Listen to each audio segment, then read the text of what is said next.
Huruf dza nih, huruf dza yang sering sekali terjadi kesalahan, dia kurang mengalir suaranya. Kadza, kadza. Ketika sukun atau tasydid, jangan kadza, kadza, tapi kadza. Ada tempo di situ.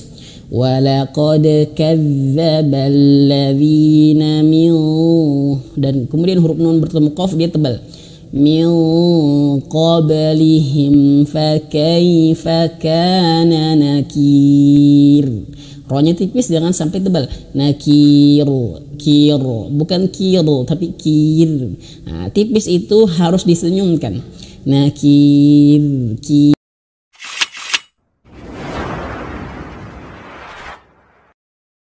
Bismillahirrahmanirrahim. Assalamualaikum warahmatullahi wabarakatuh. Sahabat Al-Quran, pecinta Al-Quran yang dimuliakan Allah Subhanahu wa Ta'ala, alhamdulillah berjumpa kembali bersama channel Tahsin Yuk. Insyaallah hari ini kita akan belajar baca Al-Quran, ya, mengurai tajwid ya, Quran surah Al-Muluk dengan benar ya, ayat 18. Masya Allah, kemarin itu kita sampai ayat 17 ya. Nah, sekarang kita akan lanjutkan ayat berikutnya. Ya, untuk itu ya, sebelum itu saya ucapkan marhaban bikum, selamat datang kepada ayah bunda yang baru mengklik video ini, dan juga saya ucapkan syukuran jazakumul khair kepada ayah bunda yang sudah mendukung, menonton, like dan juga subscribe-nya. Semoga channel Tahsin Yuk bisa berkembang lebih baik lagi dan bisa membantu teman-teman di luar sana. Baik, langsung saja kita mulai ayat 18. Kita mulai dari ta'awud isti'adah sama-sama. A'udzu billahi minasy syaithanir rajim. Oke, perhatikan bibir saya. Jadi ketika isti'adah atau ta'awud itu harus betul-betul dipaksakan ketika fathah, dhamma, qasrah. Ketika fathah mulut dibuka. Tapi awas jangan berlebihan dibuka ya. Karena kalau berlebihan dibuka akhirnya fathahnya jadi tebal. Tidak ya, tapi biasa. Nah, ketika dhammah mulut harus manyun, moncong. A'udzu billah. Bi. Ketika kasrah mulut harus betul-betul turun. Bi. A'udzu billahi minasy. Ketika shin itu harus betul-betul mengeluarkan angin. Asy-syaithanir rajim. Oke, langsung saja, kita tidak bisa membahas isti'adah dengan panjang. Basmalah sama-sama, tarik nafas. Bismillahirrahmanirrahim. Oke, kita lanjut. Maaf, kameranya kurang lurus. Oke, sudah lurus. Oke, baik. Perhatikan di sini ayat ke-18. Walaqad kadzdzabal ladzina min qablihim fakaifa kana nakir. Oke, lanjut, tarik nafas. Awalam yarau ila الطير فوقهم صافات ويقبضن ما يمسكهن إلا الرحمن إنه بكل شيء بصير. Oke, perhatikan di sini.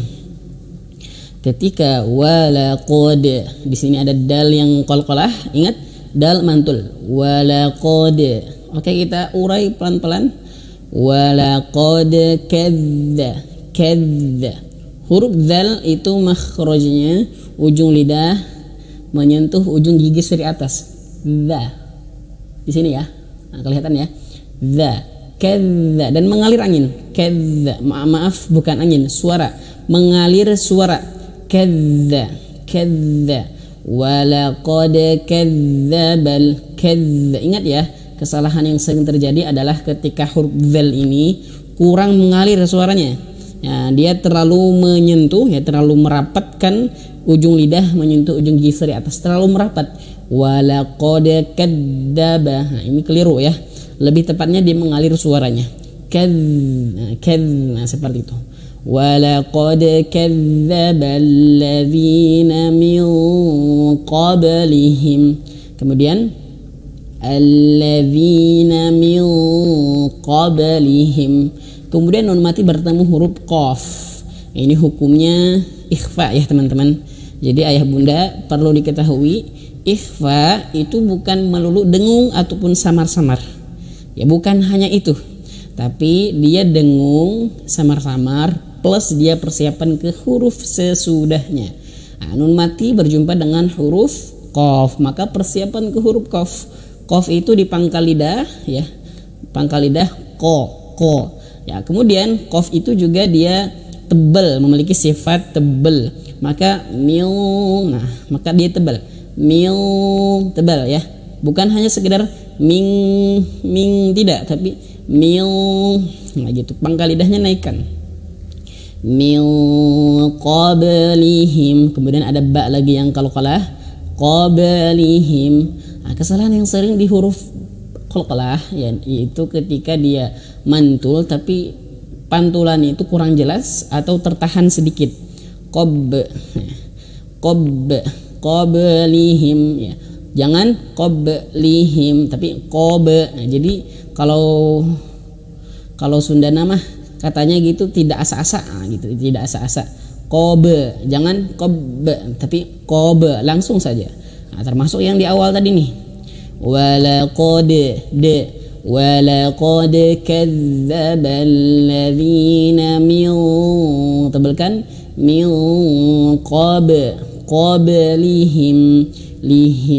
Ingat ketika huruf H nih, rumus untuk bacaan kita lebih fasih di antaranya yaitu ketika kita baca huruf H dan H itu betul.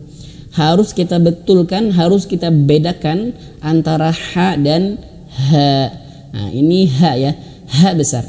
Jangan sampai H besar ini mirip dengan H, ya, H di tengah tenggorokan. H dan H jangan mirip ya. Qablihim, lihim. Dan ingat perlu digarisbawahi juga, jangan sampai ketika qablihimnya kasrohnya tidak sempurna. Ya, jangan qablihim lehem, bukan lehem tapi lihim. Makanya tadi ketika di awal saya sampaikan bahwa dipaksakan ketika fathah kasroh dhammahnya. Ketika kasroh mulut harus betul-betul turun atau disenyumkan, betul-betul disenyumkan. Qablihim, lihim, bukan qabalehem, bukan, tapi qablihim. Makanya fatalnya itu kalau misalkan kita kurang dalam menyempurnakan mulut ya, menyempurnakan itmamul harokat, kesempurnaan harokat, itu fatalnya itu ketika fathah, ketika dhammah itu kurang sempurna. Hum bukan hum.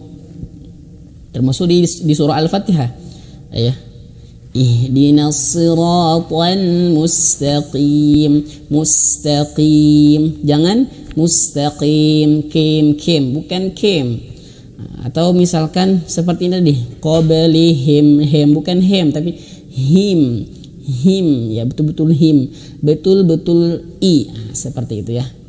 Min qablihim fakaifa kana nakir. Kemudian di sini ada fakai, huruf ya itu dia lembut, yang memiliki sifat lembut.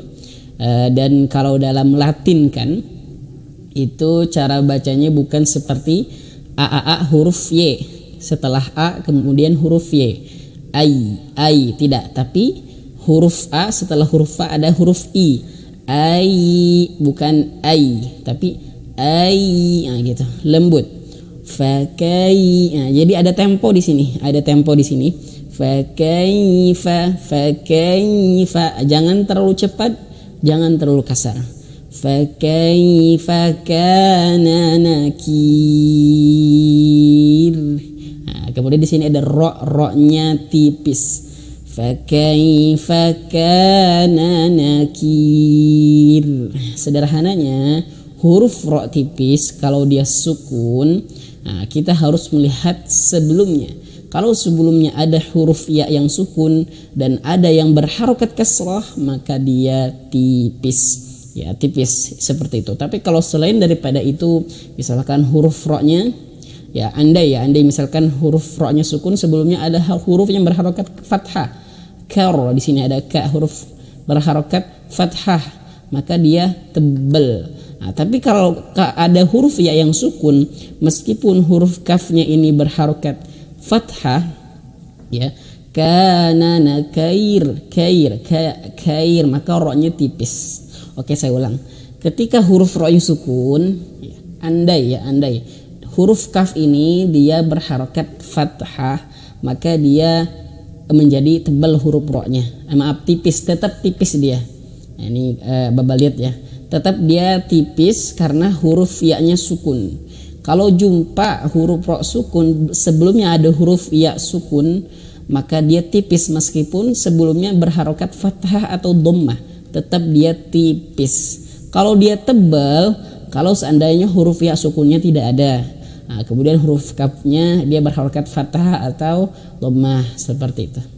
Oke, cukup panjang pembahasan kalau untuk huruf ro ya. Semoga nanti di pembahasan berikutnya kita bahas tuntas tentang huruf ro. Ya, kalaupun ada yang ingin membahas tentang huruf ro, ya tulis aja di dalam komentar ya. Baik, cukup seperti itu ya. Kita sambung di kesempatan berikutnya.